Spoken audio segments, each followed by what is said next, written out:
Many reports around the world are linking Leicester City's Belgian midfield maestro Youri Tielemans to move to Manchester United in the summer. This move makes a lot of sense when you consider the quality of the player as well as his contract situation. And in this video, we're going to be looking at whether he would be a good fit for Manchester United or not. Now, personally speaking, I don't think he's my favorite choice, but at the same time, I don't know who my favorite choice is yet because I haven't evaluated all of the available options, and I'm waiting to see how Manchester United's season develops over the next couple of months before I decide on who would be my ideal target in that defensive midfield and as well as in that Paul Pogba role for Manchester United. But in this video, we're gonna look at Youri Tielemans, who is definitely a quality player, and see how he would fit in Manchester United and how he would make us a better team. And I will be comparing his stats to some of the world's best players in those positions, including Marco Verratti, Frenkie De Jong, and Luka Modric. And the least I can say is that he holds his own.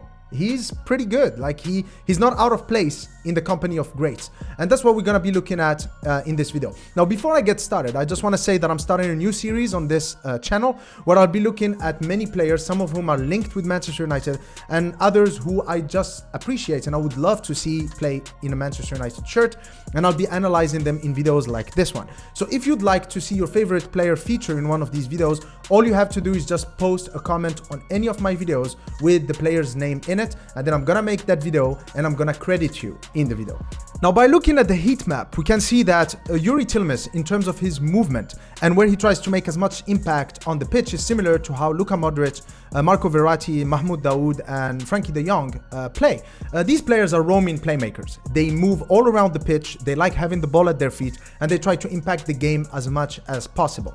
Now, of course, these kind of players, they have so much impact that usually they have relatively high expected goals and assists per games. Well, Youri Tielemans is actually top of the list with 0.36 non-penalty expected goals plus assists per game. That's actually much more than players like Luka Modric, for example, who is second with 0.27. So it shows that Youri Tielemans is a player who gets pretty much involved in pretty much everything that Leicester does, either in terms of goal creations or in terms of assisting his teammates. And while his passing completion rate, especially when it comes to long balls, is relatively lower than the others, this is pretty much due to the way Leicester plays as a team. Leicester has a lot of fast attackers, the likes of Perez and Vardy, and Daka, Iheanacho, and Barnes. So their midfielders have to be very quick and very direct with the way they pass because their attackers are trying to break the lines, right? Because they want to make those runs in behind the defense, which means that players like Tielemans will have lower accuracy numbers. However, Youri Tielemans is much higher when it comes to key passes. Youri Tielemans clocks in 1.67 key passes per game, per 90. That's similar to Luka Modric, and that's much higher than Marco Verratti and Frenkie De Jong, for example, right? He also tops the list when it comes to Leicester's key passes this season with 25, right?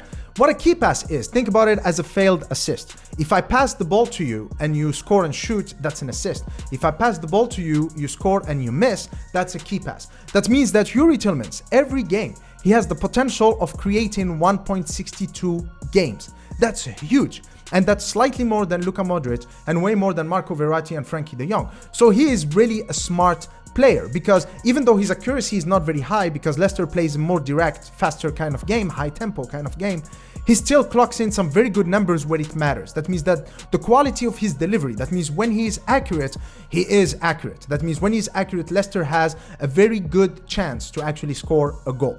He also comes in second when it comes to progressive passes with 6.33, which is just behind Marco Verratti and higher than the others, right? So he's in second position in this metric. And again, it just shows that he's a player who always looks to make an impact in the final third as much as possible. Then add in the facts that his goal creating actions per 90 at 0.33.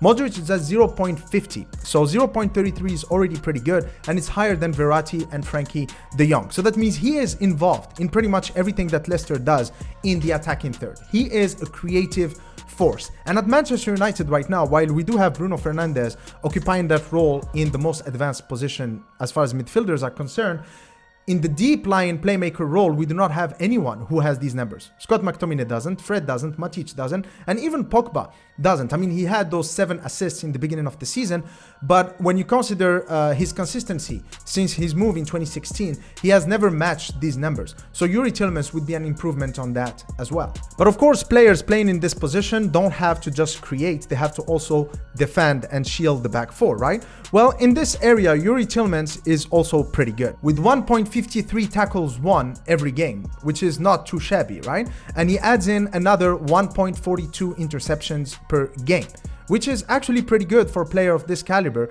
and it's much higher than his opposition. But of course, when it comes to deep lying playmakers, I feel that tackles and interceptions only tell half of the story. Let me explain. First, let's get back in time, back to 2008-2009, where Manchester United were the best team in the world. Who did we have in midfield? Well, we had Paul Scholes and Michael Carrick. Both players, extremely talented players, but none of them really known as being midfield destroyers, right? In fact, Paul Scholes is notorious for being a player who is a bad tackler. He's literally hours late every tackle that he makes, right? And yet, we were a team that consistently controlled the midfield. Why? Intelligent players like Michael Carrick and Paul Scholes are able to position themselves so effectively that it makes it very hard for the other teams to find space through the middle, right?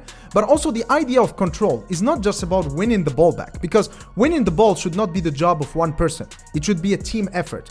But the question of control is mostly about, once you have the ball, what do you do with it? And so by having players who are composed and technical and have great vision and great decision making like Michael Carrick and Paul Scholes, Manchester United is able to keep control of the ball and control the game, control the tempo of the game, and keep the opposition at bay.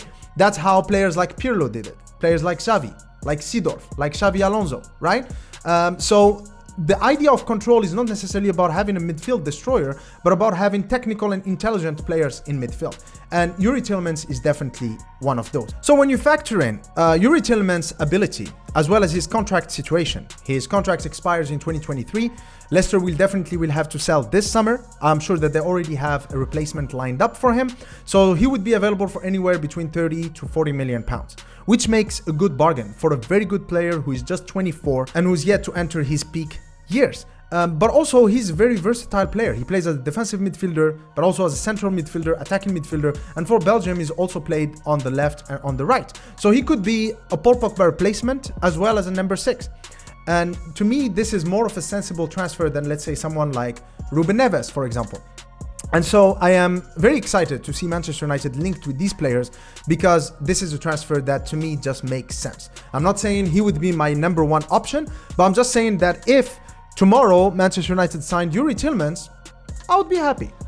I'd say that's a good transfer. And also we have to factor in the fact that because of the Greenwood situation and because Cavani and Martial's contracts are going to expire, Martial is going to probably be sold this summer. So we will have to buy at least another striker, at least a striker and a winger. So that's a lot of players. So we cannot really spend a lot of money on, let's say, someone like Declan Rice. Definitely not this summer. But someone like Youri Tielemans could be a smart option. Someone who is technical, someone who's got good vision, good spatial awareness, good composure in midfield, and that can provide qualities that we currently do not have in the Manchester United squad.